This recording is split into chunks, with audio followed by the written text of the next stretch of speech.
have a condo. Would you all please rise and join us in the Pledge of Allegiance?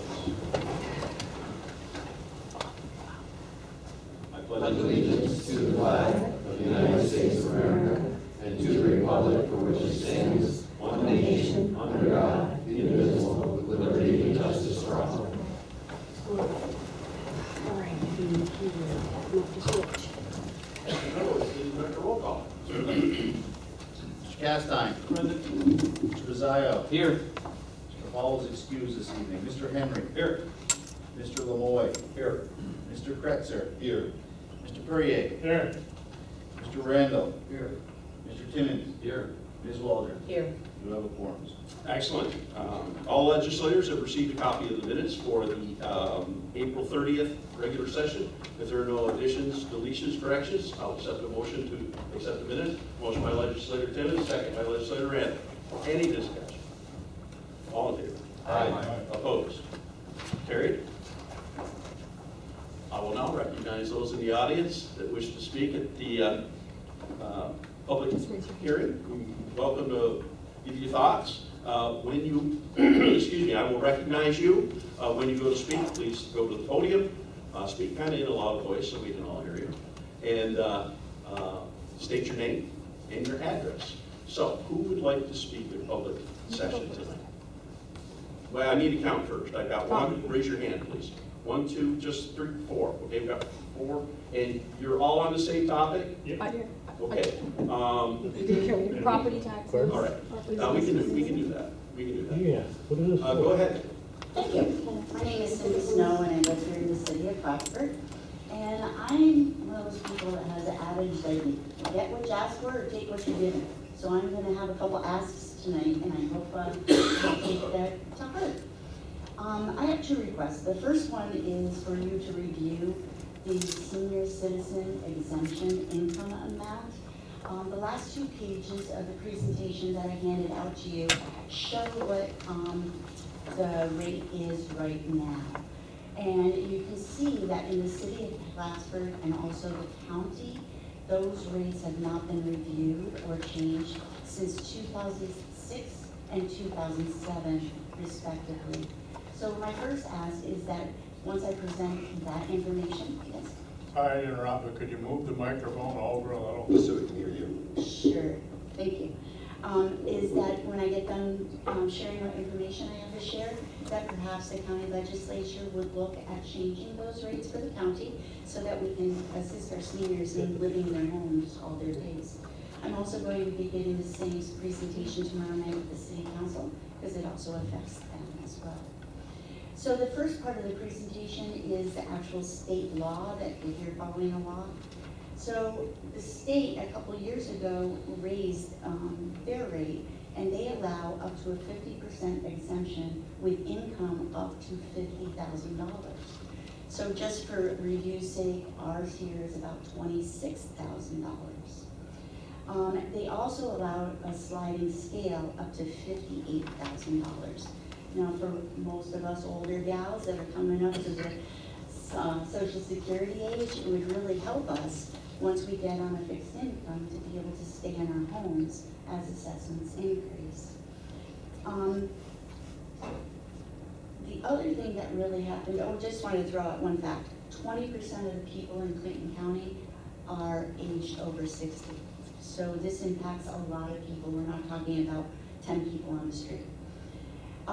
In addition, the Real Property Assessor's Office changed the formula this year in 2025. Prior to this year, they allowed a decrease from your income for health insurance costs or health costs overall. So if you're just somebody that's a senior citizen, Part B, Part D, you're looking at about $3,000 a year.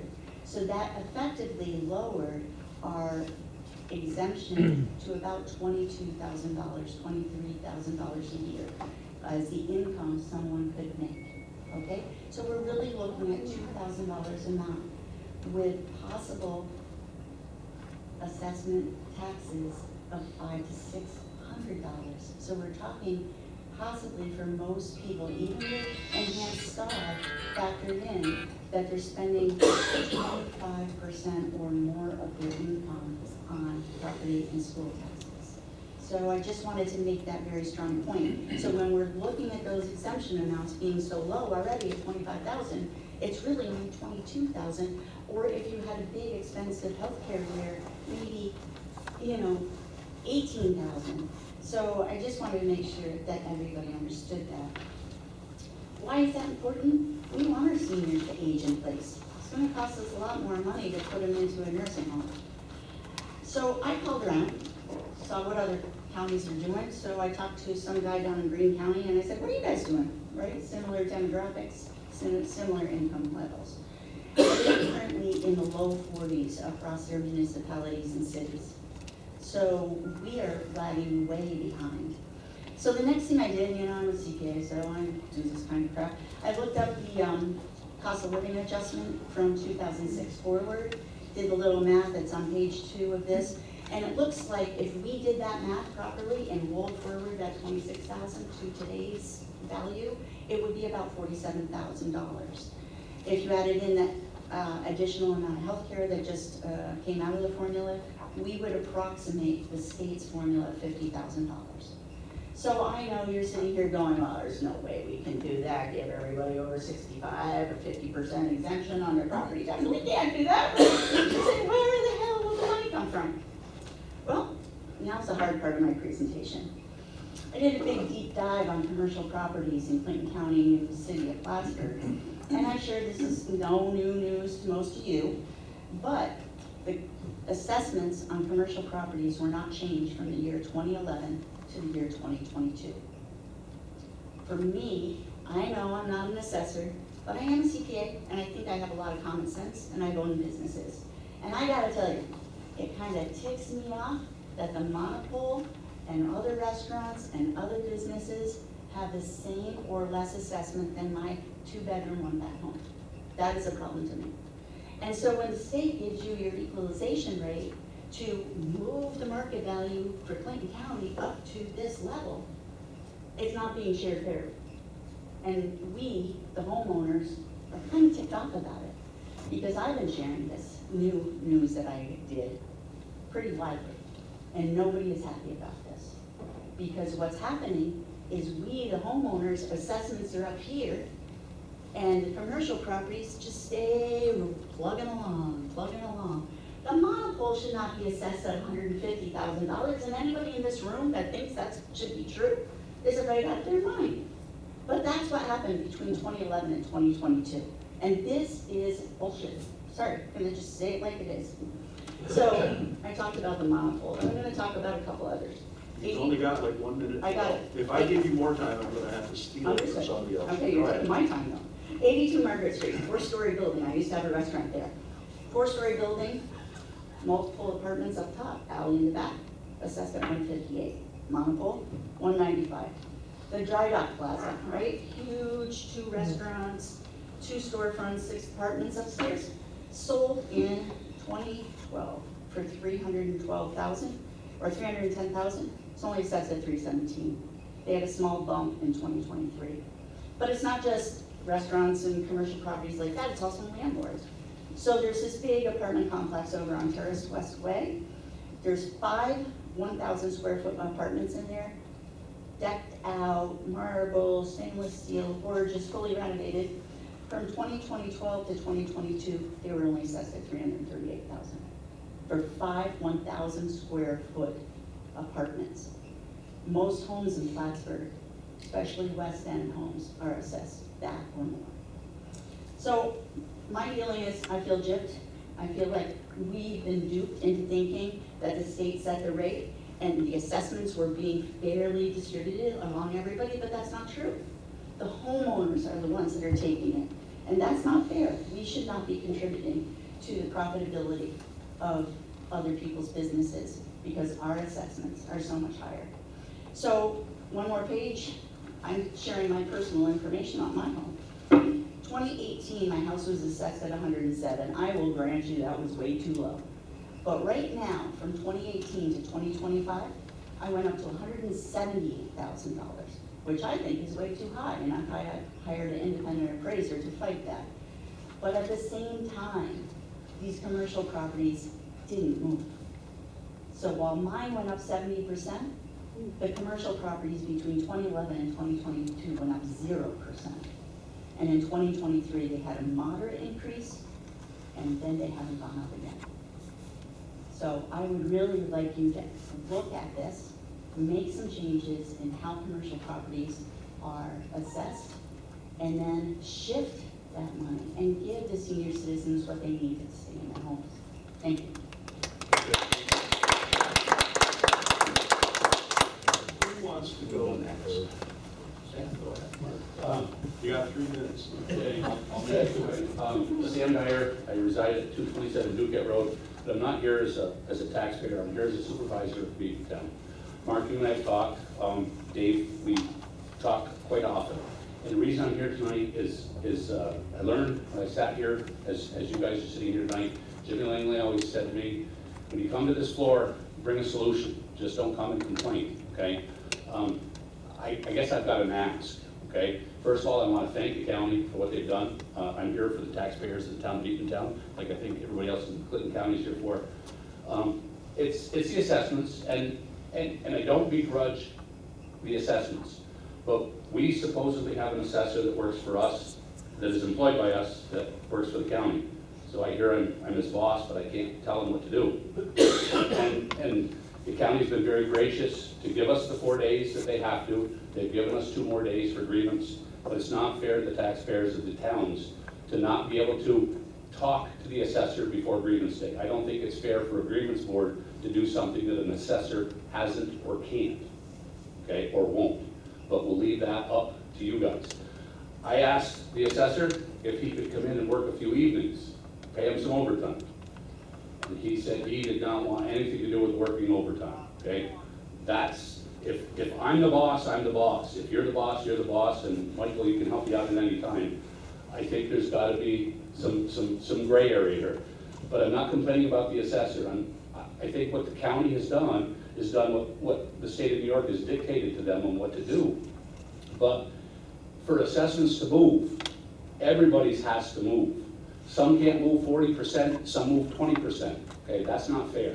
You know, we heard about commercial, we heard about private. Okay, I'm not here to look for an exemption. I'm looking for fair market value. And if we have assessments, we have assessments. If we have appraisals, we have appraisals. My father was an assessor 40 years ago, okay? An assessment used to be an assessment. I think an assessment has turned into an appraisal, okay? And we can do what we want, and I know what's gonna happen, you know, we're the trickle-down economics, we've gotta find tax dollars somewhere, I understand that. And I think everybody should pay their fair share, but it's gotta be the same, you know? If people's assessments are moving, some of these people, you know, Dave, you know, some of these people are moving $200,000, $300,000, $400,000 in 1 year. And it's every year, not just one, okay? And it doesn't matter if you're on the lake, you're on the top of Rand Hill, you know, and let's face it, you know, I've heard about farmers with these exemptions. Well, you know, it's not about the exemptions, it's about being fair. And if your assessments move, everybody's has to move the same. And I guess the point I'm trying to make is, our assessor is a very good person. I'm not here to put any blame. But he did tell me half of what he did was visual. Half of what he did was from his office because he couldn't do everything that the county wanted him to do in the time frame, okay? And like I said, I'm not here to throw stones. I want solutions, but I would just like everybody that wants to be able to be heard before grievance day to be heard. And I don't know if that can happen. I need some help, and Mark, you know, I'm sick of dumping on you and Dave. There's 10 of you, you know, Bobby, I need you up at soil and water, you know, but it's just, it's the nature of the beast, and I know people are upset, you know, we don't want our homes to be worth what we want. We don't want to be taxed out of them. And it's all, you know, we come to the county, we come to the town. That's not where the money's spent. The money's being spent at the school districts. We all know that, you know, but they need that assessment. And there used to be a 2% tax cap. Whew, I love 2%. I could live with that all day long, you know, but that's not happening. We're seeing Beavertown's going from 13 to 16 per thousand. And then, you know, they're saying it's a 4%. But I guess I'm just looking for some help. But I want to say thank you. You know, you didn't have to do the 2, so I'm glad of that. But I just want everybody to be heard that can be heard.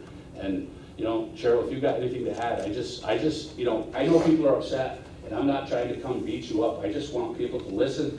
And if people understand why they're being taxed, what they're being taxed, and they understand where it's coming from, that's one thing, you know? But if they can't be heard, and we're hearing facts and figures, I don't want to talk about somebody's individual assessment, you know? But it's at the point now where there's parcels that I own that I would sell for what they're assessed for, and I never would say that before. You know, and I'll just leave it at that. If any questions, you know, but thank you for the time, and Mark, do what you can.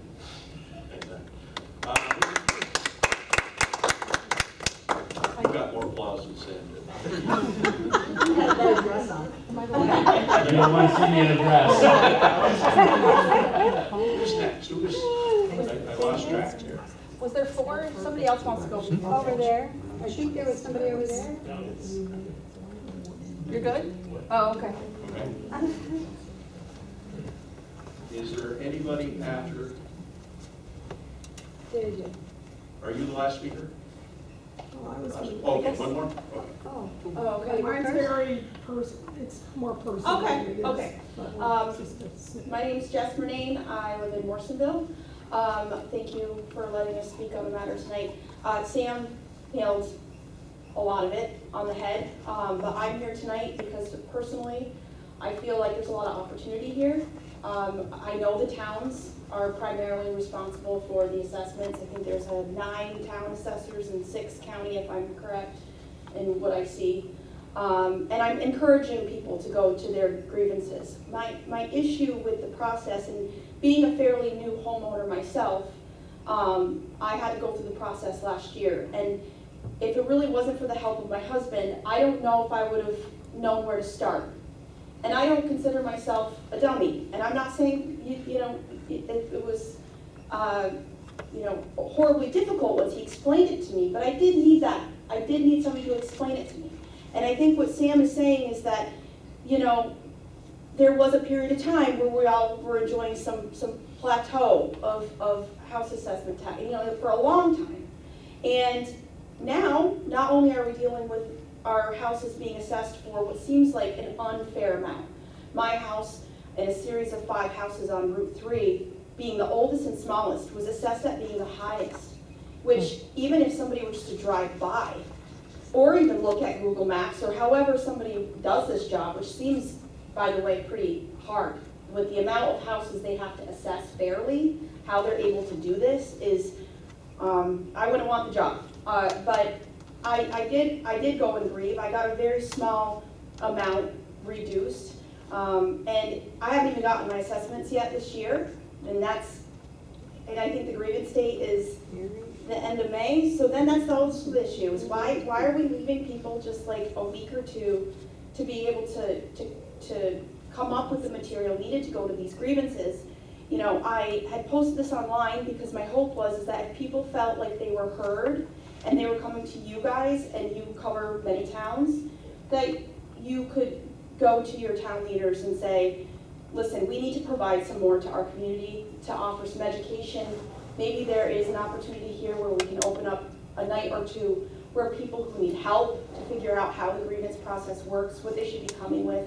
Last year when I showed up for grievance night in town of Plattsburgh, I think it was the same night as Beekman Town, and there was people who had property in both, and the lines were so long that they wrote our names down, and we had to get called back to make an appointment. And I work full time. I have 2 kids. I'm a busy person, and I thought, what if I worked evening shift? I'm lucky to have a daytime shift as a nurse, but what if I didn't have a car? What if my kids were little and they have a babysitter? I feel like maybe there's opportunity to go to the town and say, listen, maybe we can't change what the state is doing. Like Sam said, there's only so much. You're given a certain amount. I think we do have an opportunity to make the assessor's job easier. I don't know if that's what that looks like. I really don't. I wish I knew more about what that looks like. But I'm sure if you ask the assessors, they would probably say, they probably have a wish list. Maybe that looks like more help, more time. I don't know. But the community also needs more help and time. So there's a lot of people that probably feel very stressed out about the situation. And also the lack of understanding causes the amount of conspiracy theories of how property tax assessments are come up with on Facebook was quite hilarious. I was confused reading them all. I had to talk to a lot of people and read a lot of things, and I'm like, wow, like even people that I thought knew what they were talking about maybe didn't. And I was like, even, you know, leaders in our town might not really understand. So is there opportunity? Yes, we need to make things more fair. Somebody shouldn't be going up $85,000 when they've done absolutely nothing to their property. Meanwhile, their neighbor is going up $15,000. You know, and that doesn't make sense to me. And I know it doesn't make sense to you, and I know there's no quick solution, but there is opportunity here to help your community. Think of the elderly. My mother was widowed this year. She's fortunate enough to have Social Security, but her taxes 2 years ago went up $85,000 in Katie'ville, and there was absolutely nothing done to the property. And I just think about what I would do to help support my mom. She's not like I don't view her as elderly. She's 66 years old. But, you know, she wouldn't be able to, she's not, you know, out there in a condition to be working full time to afford, you know, crazy amounts of extras. So I worry about people's parents, I worry about people's grandparents, and we're all gonna be there. If you don't know somebody who's there, you're gonna be there, and you're gonna want the younger generation doing exactly what we're doing here tonight, which is saying, please, think about those people in the community, because it really, it's a sad situation. So, thank you. All right, thank you. Only one more? One more speaker? I'll say something more about it.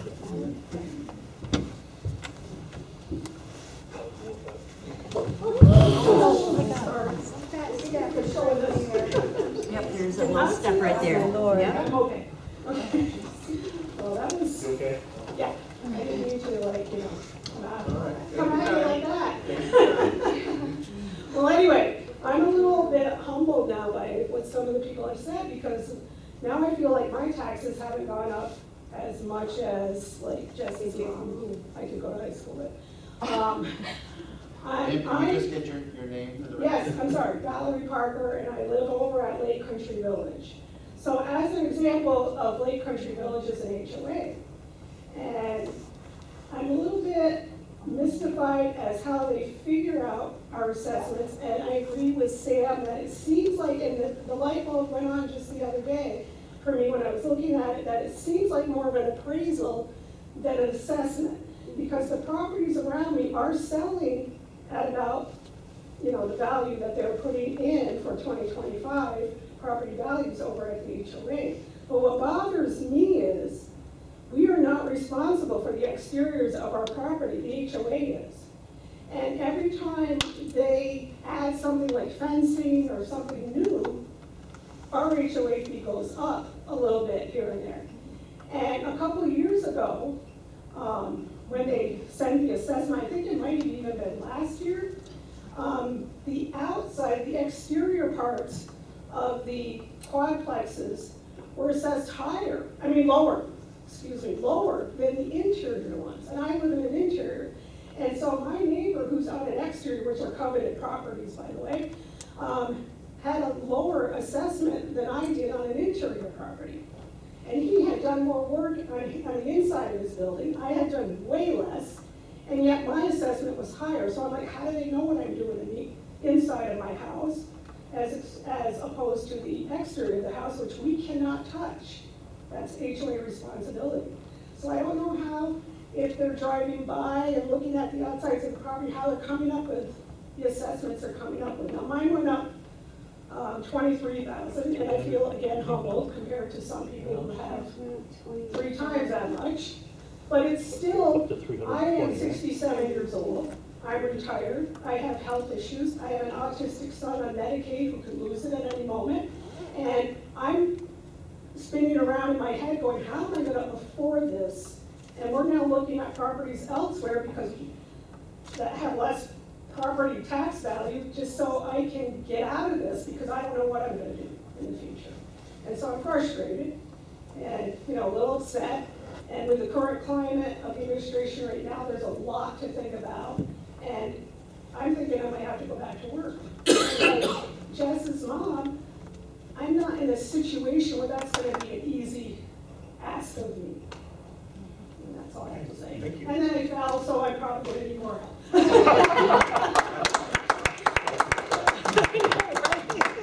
Did not see that coming.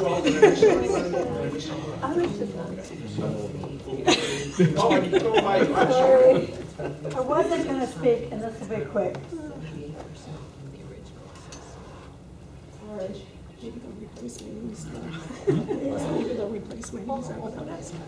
Hi, I'm James Angelli, and I live on Miller. I confessed to murder for a traffic ticket, so this is real hard to bear with me. I just want to say, I've given up my newspaper, I've given up cable, we've gone down to one car, and we're eating lunch at Salvation Army. There isn't really much more we can cut. So I just want you to know that maybe that senior just say, it really might help some people. Thanks.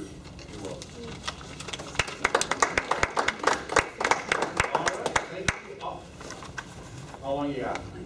Like a minute?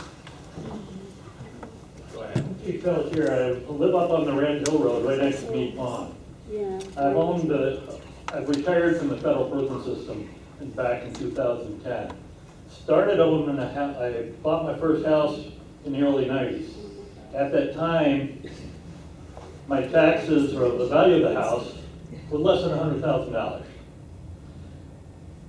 Now, I don't know how it's worth 310. We've done a lot of work to it, but 310, you guys are pushing me right out of my house. I won't be able to afford the taxes here if it goes much further. And I'm sure I'm not the only one in this community. I never had any children of my own, but people have said, what you've had, don't you get pissed when you have to pay your taxes, especially school taxes? You don't have any kids in it. My response to them is, all of the elderly or all the people that came before me had to put their take their money and pay for my education. It's my turn. That's the way I see it. But enough is enough. It just went up another $20,000 this year. For what? You guys, I'm sure everyone in here has a house, and everyone here, their values went up, right or wrong.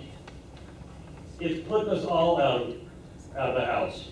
You, me, everybody else. How long does it normally take to win or to get up to, say, 300,000? I don't know. I never thought I'd be there. But my house is another 10 years like this. I'll have to sell the house and move into an apartment downtown. And I've never rented very much in my life. My father, probably you guys most know him, John Pelletier. He's gone in 2012, and he was a landowner. He owned North End Repair for a while. So I get it as far as the taxes has to be paid. But where's the limit? When does it end? When we have flowers put on our coffin? That's what it feels like. I ask you to slow it down. Give us a break. Give these gentlemen a break. Ladies and gentlemen over here, give us all a break. Thank you very much. Thank you. I'll do this super quick, I promise. Go ahead. Hi, I'm Dan Scott. I live on Spring Run, off the top of Rand Hill in Morrisonville. So I understand that, okay, so my assessment this year went up by 88,000, which is, I think, a 24.8% increase. So I understand assessments don't control your taxes. The school spending and the government spending, that's what controls your taxes. So if the overall spending in the tax collections has to go up, say, 5%, the average taxpayer's tax bill is going to go up 5%. So most people, when they see, oh my God, my assessment went up 25%, I'm going to get, I understand that doesn't mean your taxes are going up 25%. I understand what's really driving it, but what's not clear is, did the rest of the district, was the average increase 25%? You know, if so, I don't really care that my assessment went up 25%. Everyone cares about what their taxes are, right? So, but when someone gets this, you know, my assessment went up almost 90,000, 25%, they automatically think their taxes are gonna go through the roof. I understand that's not necessarily the case, but what I also find is really frustrating is it's not very easy to figure out where you stand with the rest of the properties in the county. Like, just for example, my brother called me up and was like, oh my God, my taxes went up 22% and this much. And I'm like, yeah, mine went up almost 25%. And my mom, also, all of us in the town of Beekmantown, now I don't know how the seniors' assessments work, but my mom was like, oh, my assessment went up by, you know, $17,000 or whatever it was, and it was like, that's only 5.25%. I'm like, what? You know, it's like, so you get my point. Like, if the average assessment throughout the town of Beekmantown was, say, 15%, and mine went up 25%, I'm obviously gonna get a big tax increase.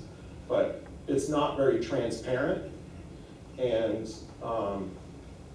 you know, and so I think there could be something done. Like, maybe it could, I mean, I don't know if you can control that, but like it might be something as simple as when you get your assessment increase, you went up 25%, here's the total, here's a comparison of how, you know, your X% of the total would, or something along those lines where you can get a feel, or the average increase for your district was 22%, you know, otherwise you have no, I mean, you can go around and, you know, check other people's assessments, but it's, you know, it's almost impossible to get without some sort of, you know, some of that information to really get a better understanding of how it's going to actually affect your taxes. So, that was Thank you.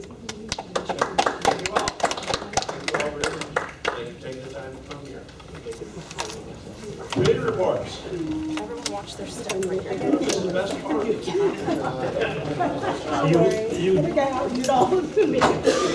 We went on a cruise Yeah, right. Well, wait a minute here. Go ahead. on the Panama Canal.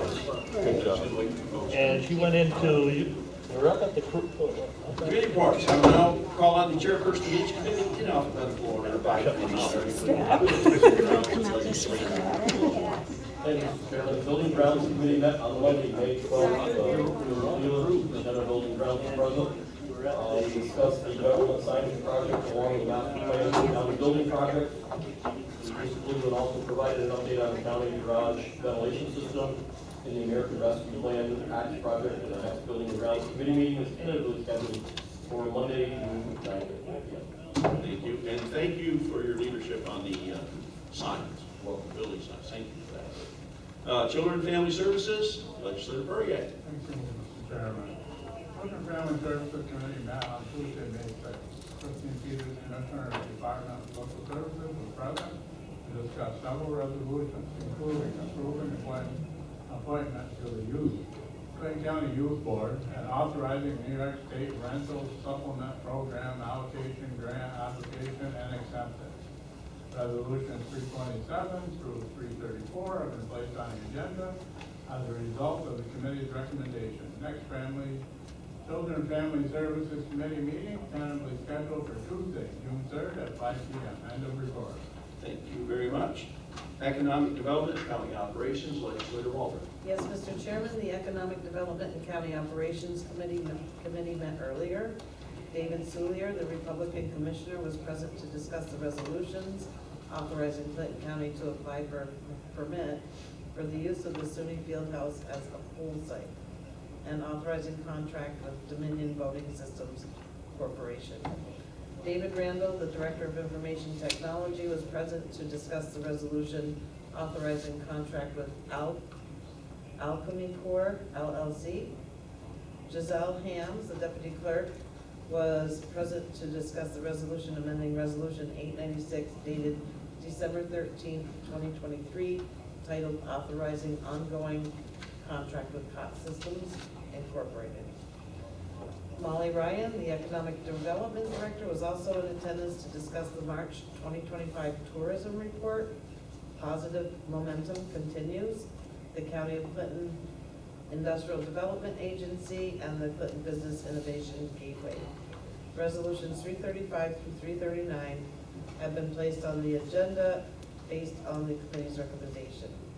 The next Economic Development and County Operations Committee meeting is tentatively scheduled for Wednesday, June 11th at 4 p.m. End of report. Thank you very much. Finance Committee, Legislator Tennis. Yes, Mr. Chairman, the Finance Committee met on Wednesday, May 7th. Sean Lucas, Amy Davies, and Michael Whitsing of Casella presented on the Clinton County landfill leachate treatment system project and grant application. Michael Zerlo, the county administrator, discussed the resolution authorizing correction of taxes for various towns, Time Warner Cable, the 2025 sales tax charts, first quarter 2025 occupancy tax, the first quarter 2025 excise tax on medical cannabis, interim foreclosure, and the correction of error report. The committee also discussed the resolutions approving home rule requests for New York State Senate Bill 7368 and New York State Assembly Bill 8011, and authorizing contract with Martin LaJudas, DPC, preparation of biannual update to the local solid waste management plan. The committee also finalized the tobacco settlement funding. Resolutions 340 through 343 have been placed on the agenda based on the committee's recommendation. The next Finance Committee meeting is tentatively scheduled for Wednesday, June 4th at 5:15 p.m. End of report. Thank you very much. Health Committee, Legislator Desire. Thank you, Mr. Chairman.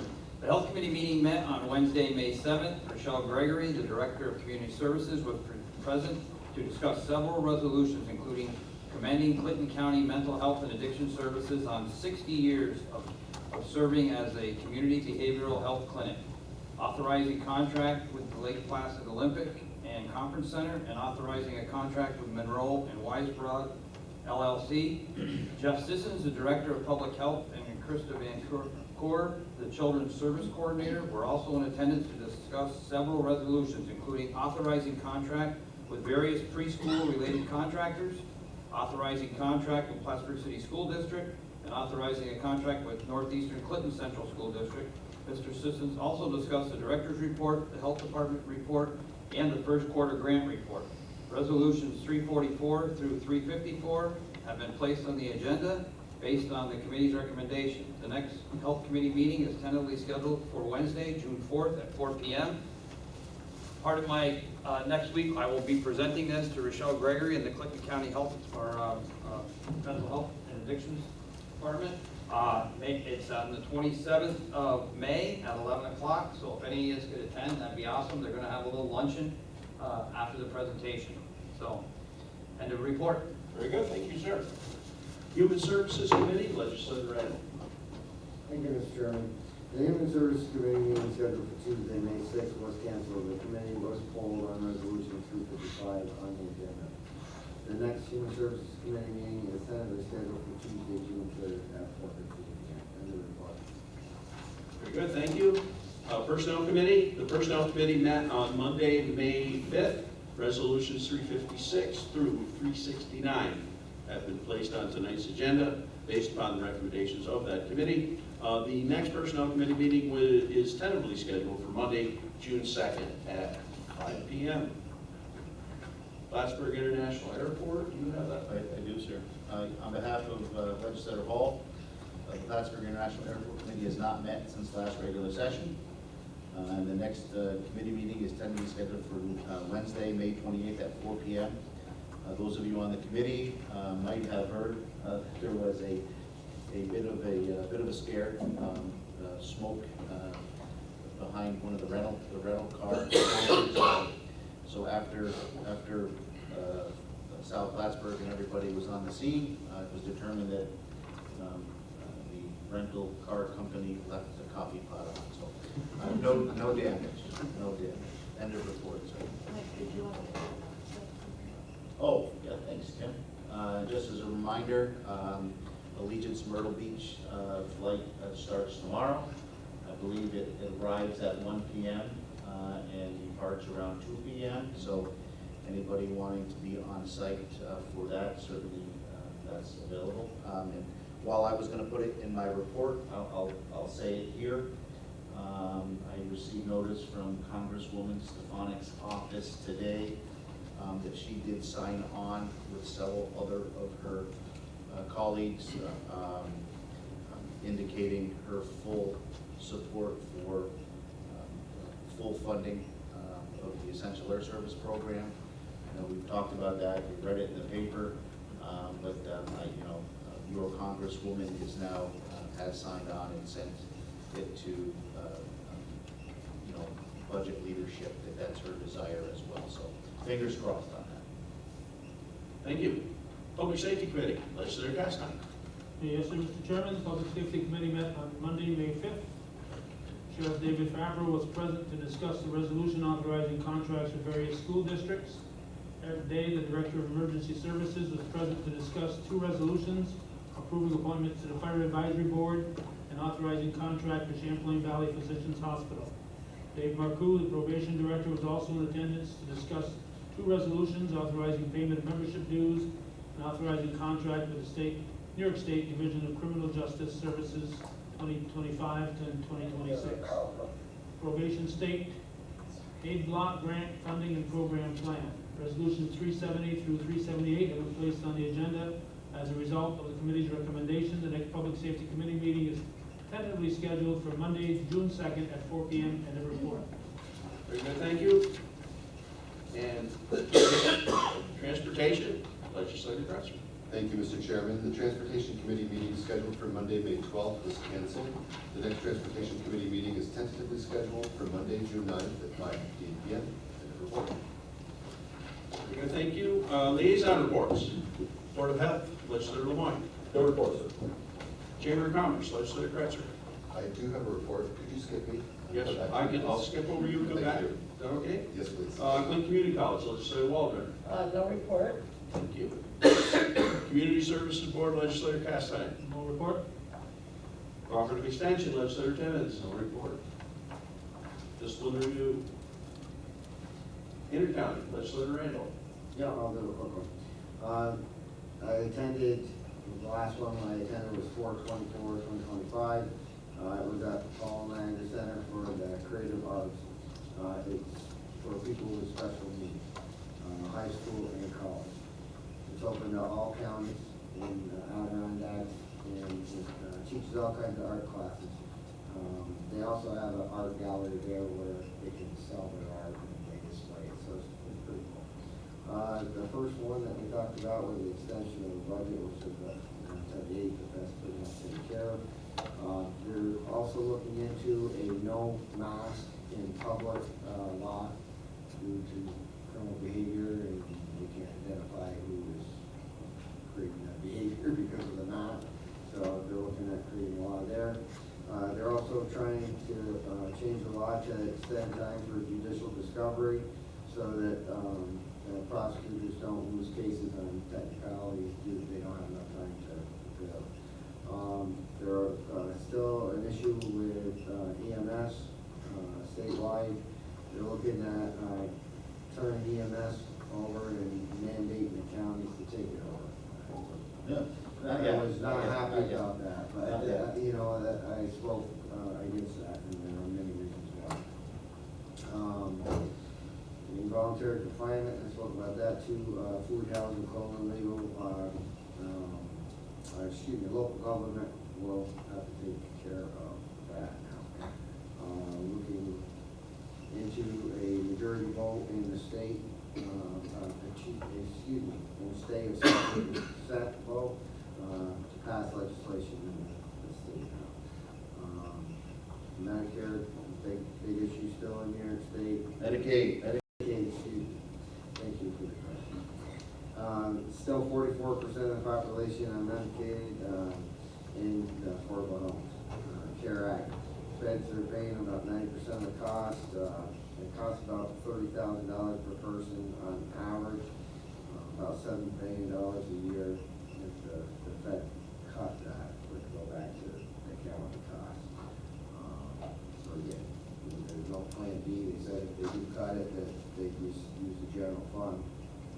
until they can levy the taxes. On a good side, they said that most people that are on Medicaid are working, but their employers don't give them benefits, so that's how they get it out. So they are looking into any fraud or abuse of the system, and they're also cross-checking between the state and the feds to make sure that they're talking to each other if they do find any fraud or abuse. On the other hand, they did mention that we were one of the few states that the counties are in charge of the Medicaid.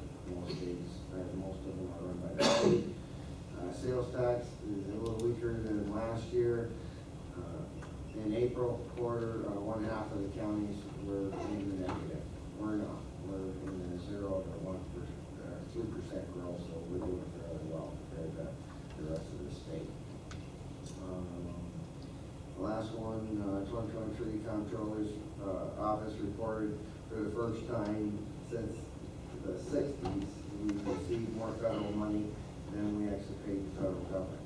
But that was due to the funding that came about.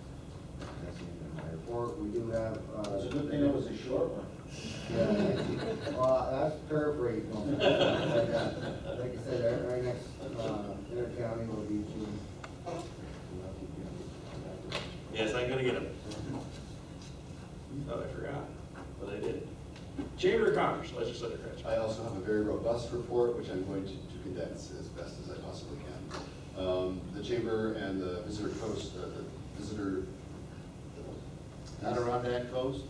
Adirondack Coast Visitors, I'm sorry, I've lost it. They are working on a lot of collateral marketing programming campaigns, including the travel guides that are hot off the press that they're going to be distributing throughout the region and beyond.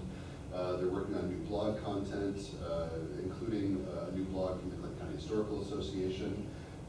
They are expanding our view on different national database services, making sure that the database is up to date with all of our tourism and everything to make sure that people are seeing us and best representing our area.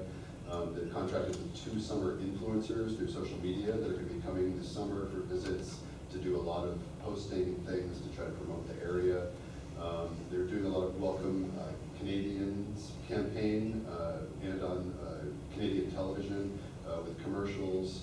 They're getting a lot of positive and negative feedback, but it's being seen very heavily on CTV and YouTube. A lot of social media content. They're working on continuing to work on newsletters featuring our coastlines. With groups and events, they are doing a lot of event advertising for watercross tournaments, fishing tournaments, and all things that make Lake Champlain so great. They're working with Cornell Agritourism Networking to help promote the area.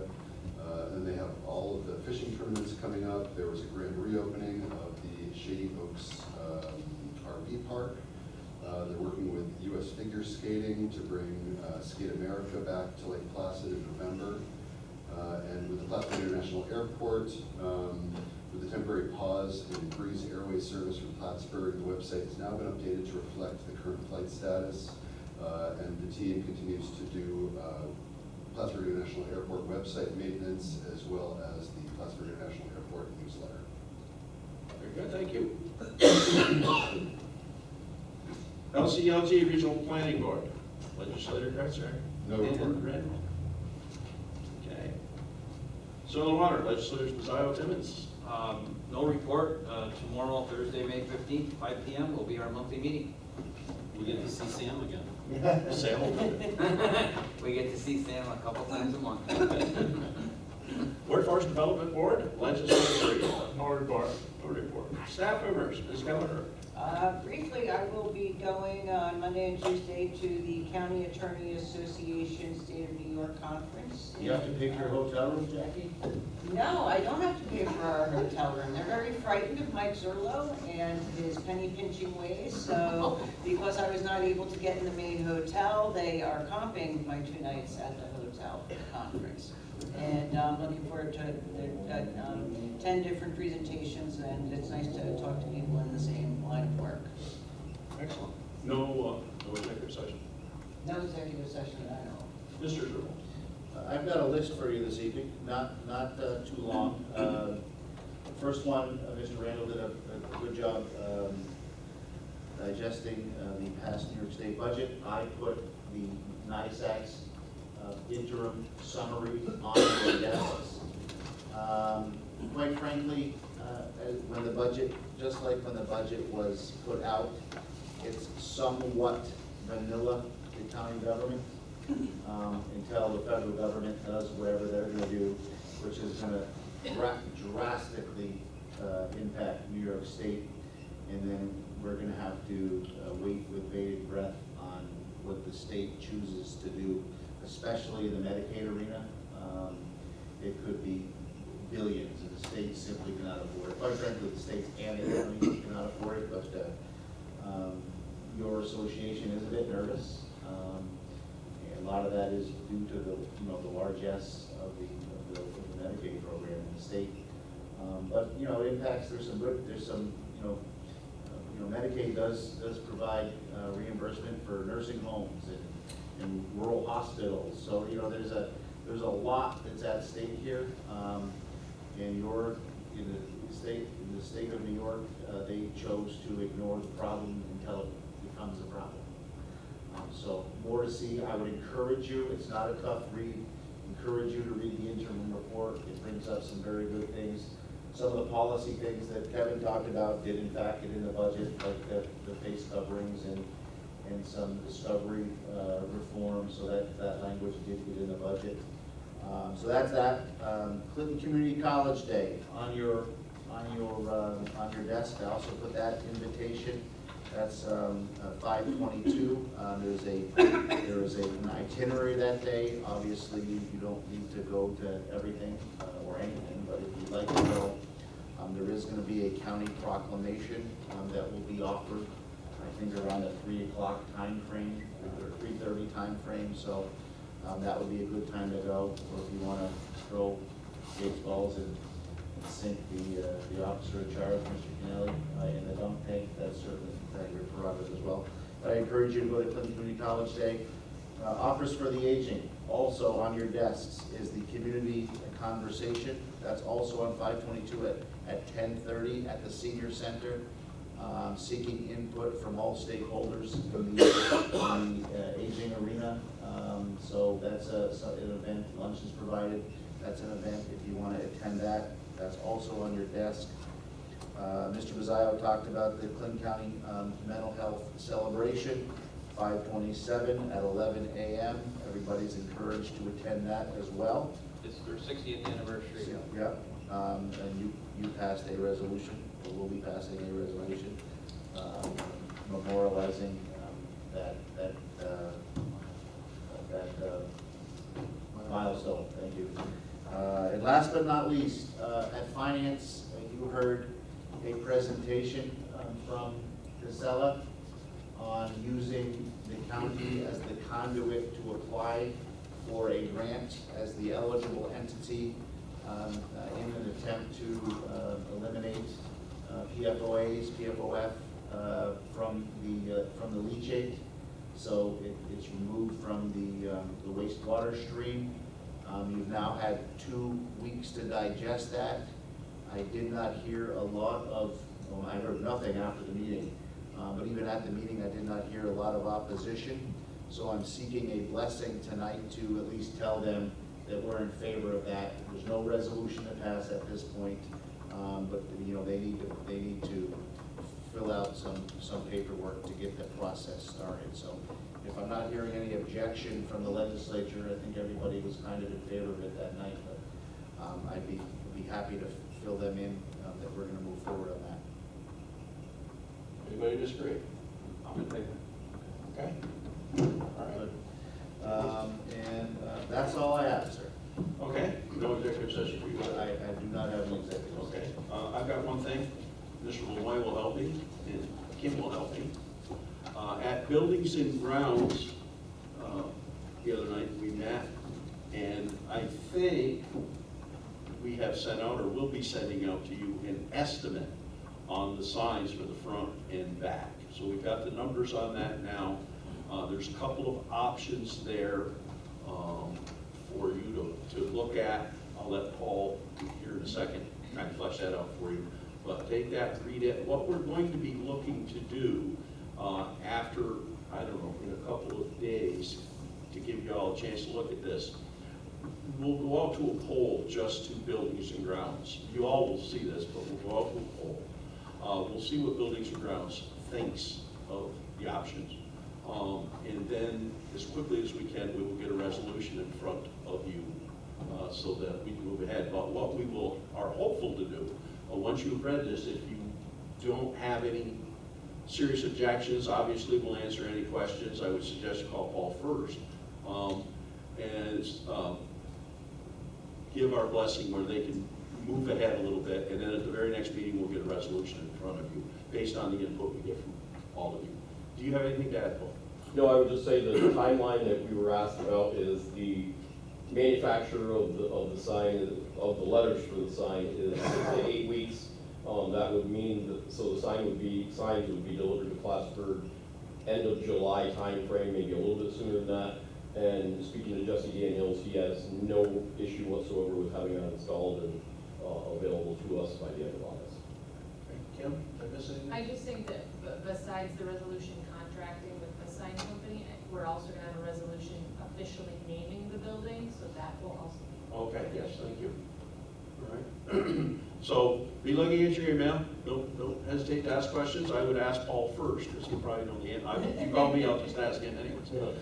Well, Kevin and I bounced it back and forth about the controllers, but the controllers' prices changed drastically from what we originally said, so I would be in favor of the controllers at the price that. As have the cost of the sign. As well as the cost of the sign has drastically. The signs are about $25,000 each side. They're $34,000, I think, for the two sides combined. So. Yeah, they two signs almost for the price of one now. Right.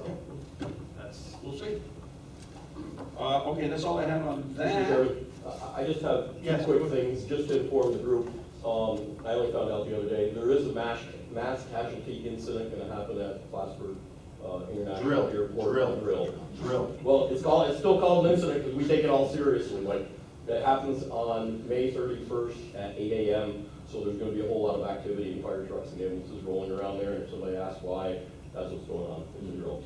I'm assuming, Bobby's not here, but Kim, maybe we can have Chris notify the press that it's not a real event. Yeah. That's mandated. The street team will blow that up. They've already started, which is why I was letting everybody know. The other thing South Plattsburgh had a fire today over in Cliff Haven, and I just wanted to publicly commend South Plattsburgh Fire Department, City of Plattsburgh, Peru, Morrisonville, Beekmantown, Keysville, Cumberland Head, District 3, along with CDPH, Ambulance, Morrisonville Ambulance, Town of Plattsburgh Water and Sewer Department, and Clinton County Emergency Services for investigators and coordinators. So it was a very big fire and took a lot of resources. And during the day, during the week, it was well done by a whole lot of volunteer fire departments. So. Is everybody safe? They are. Everybody was out of fire lighting. So. It was my son's neighbor. He was big. Yeah, it was a big fire. Wow. Yep. Okay, Thank you. No, thank you. Resolutions. Before voting on the resolutions, I want to note that the majority of the resolutions have been thoroughly discussed by the appropriate committees, and the legislature is taking action tonight based in large part on the recommendation of those committees. Mr. Zerlo, would you please read the titles of the resolutions to be acted upon? It's a big pile. It are. Certainly. Resolution 323, commending Sean LeBombard on 30 years of service with the Rouse's Point Volunteer Fire Department. Mr. Castine, 5-4. 5-4. Any discussion? All in favor? Aye. Opposed? Carried. Resolution number 324, commending Charles LePan on 30 years of service with the Rouse's Point Volunteer Fire Department. 5-4, Mr. Castine. Any discussion? All in favor? Aye. Opposed? Carried. Resolution number 325, congratulating Clinton Community College's students, faculty, staff, alumni, and friends on the inaugural occasion of Clinton Community College Day. Ms. Waldron, 5-4. Yes, please. 5-4. Any discussion? All in favor? Aye. Opposed? Carried. Hayden, thank you for going up and doing that too, by the way. That's nice of you. Can you see me after? I've got something else that Okay. you might like to do. Resolution number 326, authorizing distribution of mortgage tax for the period of October 1, 2024 through March 31, 2025, county clerk. Motion, legislator Timmons, second, legislator Bazzaio. Discussion. Roll call. Mr. Timmons? Yes. Ms. Walter? Yes. Resolution number 327, authorizing various contracts for the New York State Swims Grant, Youth Bureau. Motion, legislator Perrier, second, legislator Lemoyne. Discussion. Roll call. Mr. Timmons? Yes. Ms. Waldron? Yes. Carried. Resolution number 328, approving appointment to the Clinton County Youth Board, Youth Bureau. Mr. Perrier, 5-4? Yeah. 5-4. Any discussion? All in favor? Aye. Opposed? Carried. Resolution number 329, authorizing various contracts for instructional swim programs, Youth Bureau. Motion, legislator Perrier, second, legislator Lemoyne. Discussion. Roll call. Mr. Timmons? Yes. Ms. Waldron? Yes. Carried. Resolution number 330, amending resolution number 218 dated April 9, 2025, titled authorizing contract with TIPCO Automated Systems Social Services. Motion, legislator Perrier, second, legislator Randall. Discussion. Roll call. Mr. Timmons? Yes. Ms. Waldron? Yes. Carried. Resolution number 331, authorizing New York State Rental Supplement Program Allocation, Grant Application, and Acceptance, Social Services. Motion, legislator Perrier, second, legislator Lemoyne. Discussion. Roll call. Mr. Timmons? Yes. Ms. Waldron? Yes. Carried. Resolution number 332, authorizing Home Energy Assistance Program Funds Grant Application and Acceptance, Social Services. Motion, legislator Perrier, second, legislator Lemoyne. Discussion. Roll call. Mr. Timmons? Yes. Ms. Waldron? Yes. Carried. Resolution number 333, authorizing low-income Home Energy Assistance Program Funds Grant Application and Acceptance, Social Services. Motion, legislator Perrier, second, legislator Randall. Discussion. Roll call. Mr. Timmons? Yes. Ms. Waldron? Yes. Carried. Resolution number 334, authorizing contract with Sun Community News, Social Services. Motion, legislator Perrier, second, legislator Lemoyne. Discussion. Roll call. Mr. Timmons? Yes. Ms. Waldron? Yes. Carried. Resolution number 335, authorizing Clinton County to apply for a permit for the use of SUNY Fieldhouse as a poll site, Board of Elections. Motion, legislator Waldron, second, legislator Castine. Discussion. Roll call. Mr. Timmons? Yes. Ms. Waldron? Yes. Resolution number 336, authorizing contract with Dominion Voting Systems Corporation, Board of Elections. Motion, legislator Waldron, second, legislator Kretzer. Discussion. Roll call. Mr. Timmons? Yes. Ms. Waldron? Yes. Resolution number 337, authorizing payment of membership dues, weights, and measures. Motion, legislator Waldron, second, legislator Perrier. Discussion. Roll call. Mr. Timmons? Yes. Ms. Waldron? Yes. Carried.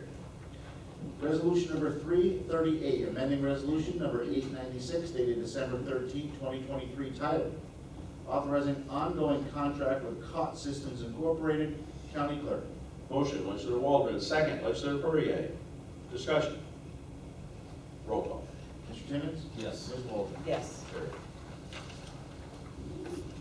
Resolution number 339, authorizing contract with Alchemy Core LLC, Information Technology. Motion, legislator Waldron, second, legislator Timmons. Discussion. Roll call. Mr. Timmons? Yes. Ms. Waldron? Yes. Carried. Resolution number 340, authorizing correction of taxes for various towns, Time Warner Cable, Treasurer's Office.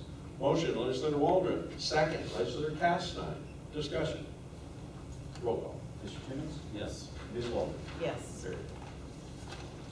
Resolution number 341, approving home rule request for New York State Senate Bill number 7368, New York State Assembly Bill 8011, Legislature. Motion, legislator Waldron, second, legislator Kretzer. Discussion.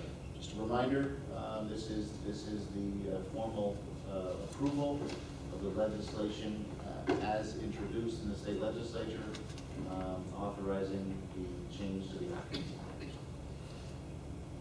Other comments, questions? All in favor?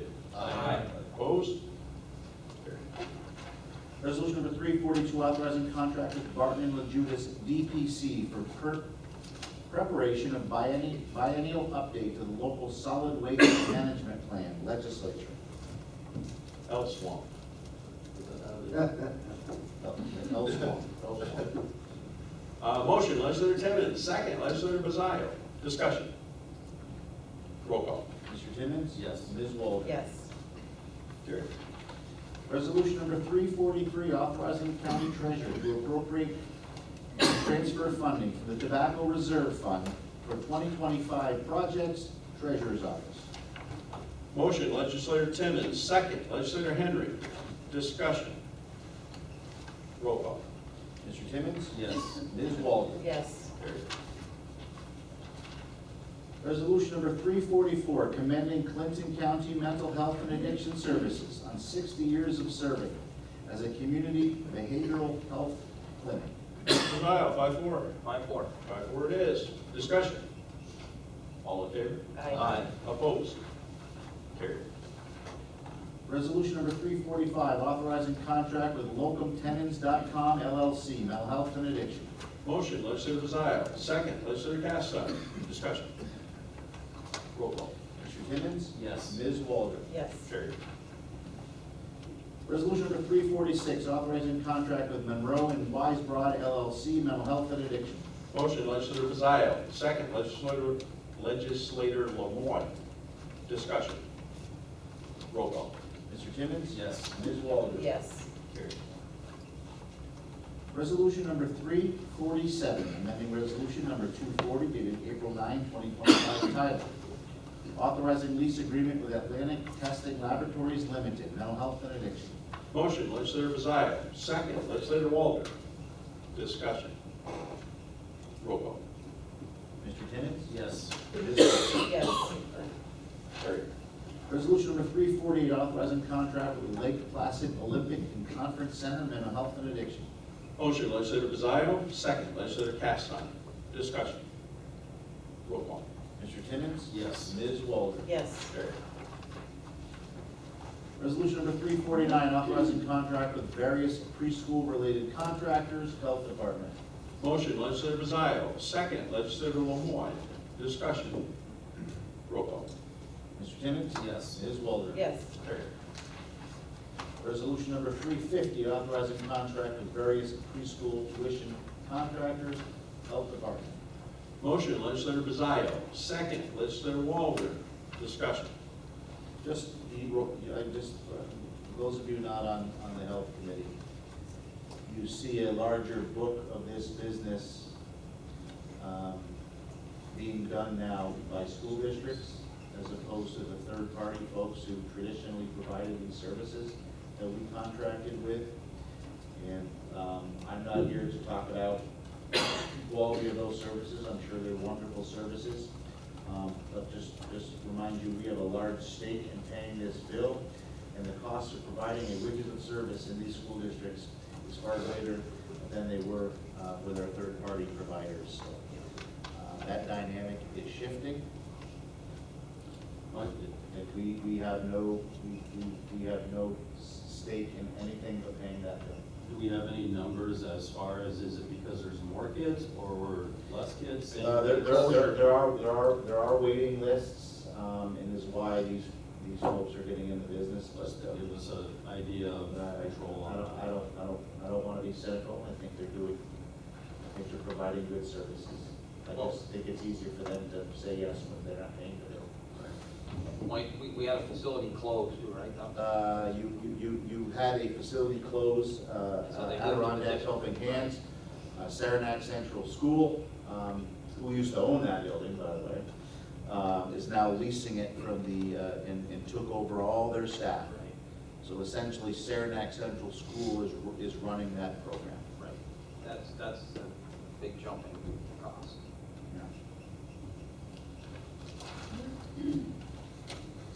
And I apologize.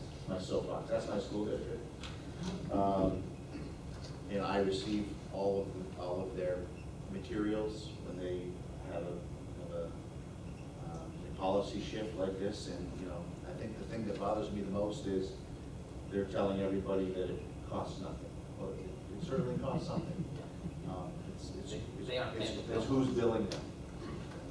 Anyway, that's all I gotta say about that. We still don't have to look at it. We still don't have the transportation Finance. costs, right? The transportation cost is the next thing that comes with those. And transportation. No, Mark, it's a state mandated program, there's nothing to do. We have to do it. I recognize that it's state mandated, but there's no cost controls or any questions that could be asked. No, you have, I will tell you, I believe Ms. Van Coor attended that meeting. You have one of the brighter minds in the state of New York representing our interests in those discussions. At NISAC in the spring, I got with Ms. Van Coor, and we looked for ways they had a whole meeting about it, and there wasn't one county that had an answer to how to control the costs whatsoever for both the children. Some of them are paying millions of dollars, and the transportation costs were just out of control, and they had no way to put a control on anything. And there was a lot of frustration. All right, any other discussion, questions? Roll call. Mr. Timmons? Yes. Ms. Waldron? Yes. Carried. Resolution number 351, authorizing contract with Peru Central School District Health Department. Motion, legislator Pizzaio, second, legislator Castine. Discussion. Roll call. Mr. Timmons? Yes. Ms. Waldron? Yes. Carried. Resolution number 352, authorizing contract with the Plattsburgh City School District Health Department. Motion, legislator Pizzaio, second, legislator Lemoyne. Discussion. Roll call. Mr. Timmons? Yes. Ms. Waldron? Yes. Carried. Resolution number 353, authorizing contract with Marie Ecker Health Department. Motion, legislator Pizzaio, second, legislator Waldron. Discussion. Roll call. Mr. Timmons? Yes. Ms. Waldron? Yes. Carried. Resolution number 354, authorizing contract with Northeastern Clinton Central School District Health Department. Motion, legislator Pizzaio, second, legislator Castine. Discussion.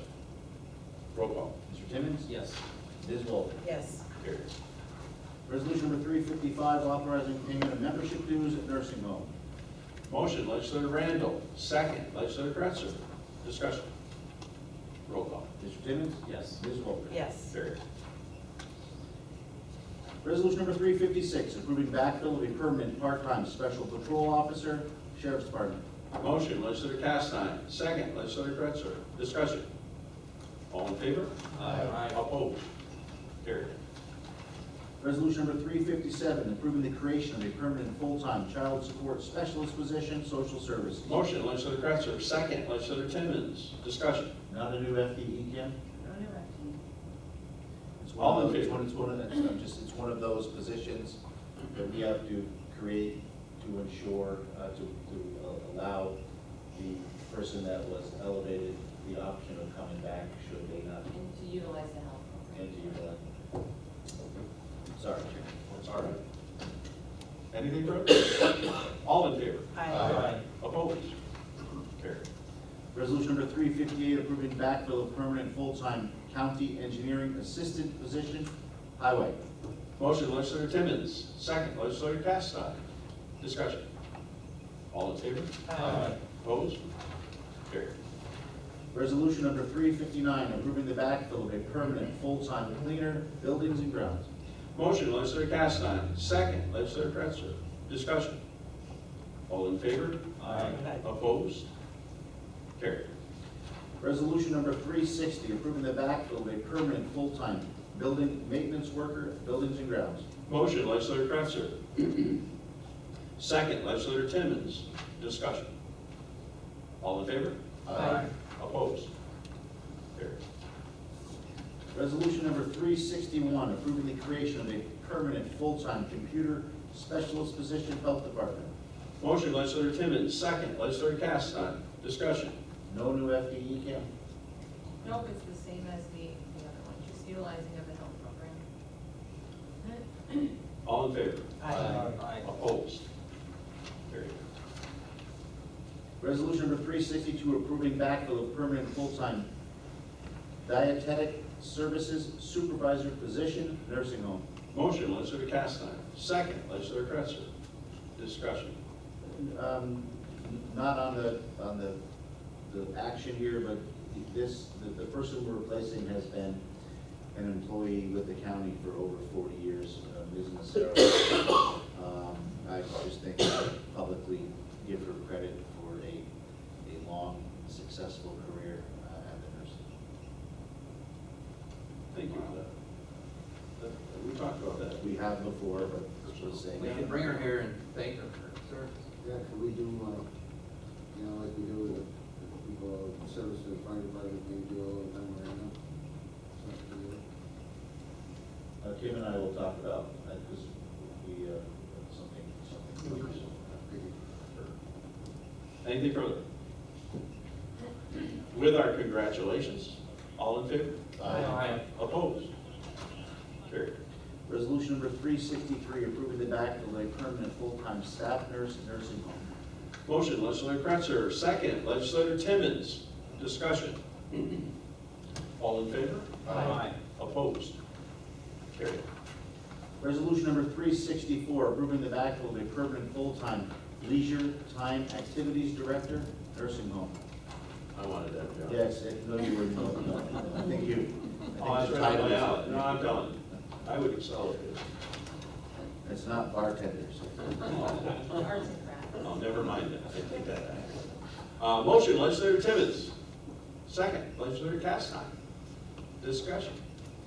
All in favor? Aye. Opposed? Carried. Resolution number 365, approving the creation of a permanent full-time head nurse position, nursing home. Motion, legislator Castine. Second, legislator Kretzer. Discussion. I will say this, I mean, I know the director, when we proposed this, there were polite questions on the need. And what this does represent is the opening of another wing, so more residents. As such, we need more head nurse staff to meet regulations. So all this serves us well in our next meeting. The good people of the state of New York in June, but it is showing that we are making progress in that facility. All in favor? Aye. Opposed? Carried. Resolution 366, approving the backfill of a permanent full-time staff nurse, nursing home. Motion, legislator Kretzer. Second, legislator Timmons. Discussion. All in favor? Aye. Opposed? Carried. Resolution number 367, approving the backfill of a permanent full-time registered professional nurse, mental health and addiction. Motion, legislator Timmons. Second, legislator Castine. Discussion. All in favor? Aye. Opposed? Carried. Resolution number 368, approving backfill of permanent full-time county administrator, legislature. Motion, legislator Henry. Second, legislator Castine. Discussion. All in favor? Aye. Opposed? Carried. Resolution number 369, approving the creation of a temporary full-time county administrator, legislature. Just for everybody's, this reflects the August 1st deadline, or the August 1st start date. Motion, legislator Henry. Second, legislator Timmons. Discussion. All in favor? Aye. Opposed? I did want to just mention too that there will be sent out tomorrow on job ad internally. I think the personnel committee had discussed just doing an internal job posting first, so that will go out tomorrow. Will you, especially the personnel committee, but every legislator, will you keep us apprised as that goes out and forward? Yeah. That'd be good. Anything else on that? Okay, we got the all in favor. Opposed? Carried. Resolution number 370, authorizing contracts with various school districts, sheriff's department. Motion, legislator Castine. Second, legislator Poirier. Discussion. Roll call. Mr. Timmons? Yes. Ms. Walter? Yes. Carried. Resolution number 371, authorizing payment of membership dues of Public Defender's Office. Motion, legislator Castine. Second, legislator Perrier. Discussion. Roll call. Mr. Timmons? Yes. Ms. Waldron? Yes. Carried. Resolution number 372, authorizing payment of membership dues to the district attorney's office. Motion, legislator Castine. Second, legislator Timmons. Discussion. I just think it's appropriate that we're passing these two resolutions back to back. Whatever one does, the other's got to do. Roll call. Mr. Timmons? Yes. Ms. Waldron? Yes. Carried. Resolution number 373, authorizing out-of-state travel, district attorney's office, child advocacy center. Motion, legislator Castine. Second, legislator Perrier. Discussion. Roll call. Mr. Timmons? Yes. Ms. Waldron? Yes. Carried. Resolution number 374, approving appointments to the Fire Advisory Board Emergency Services. Mr. Castine, 5-4. Yes, sir. 5-4 it is. Discussion. All in favor? Aye. Opposed? Carried. Resolution number 375, authorizing contract with Champlain Valley Physicians Hospital Emergency Services. Motion, legislator Castine. Second, legislator Timmons. Discussion. Roll call. Mr. Timmons? Yes. Ms. Waldron? Yes. Carried. Resolution number 376, authorizing payment of membership dues probation. Motion, legislator Castine. Second, legislator Perrier. Discussion. Roll call. Mr. Timmons? Yes. Ms. Waldron? Yes. Carried. Resolution number 377, authorizing contract with New York State Division of Criminal Justice Services 2025-2026 probation, state aid, block grant funding, and program plan probation. Motion, legislator Castine. Second, legislator Timmons. Discussion. It's incumbent each year when we pass this resolution.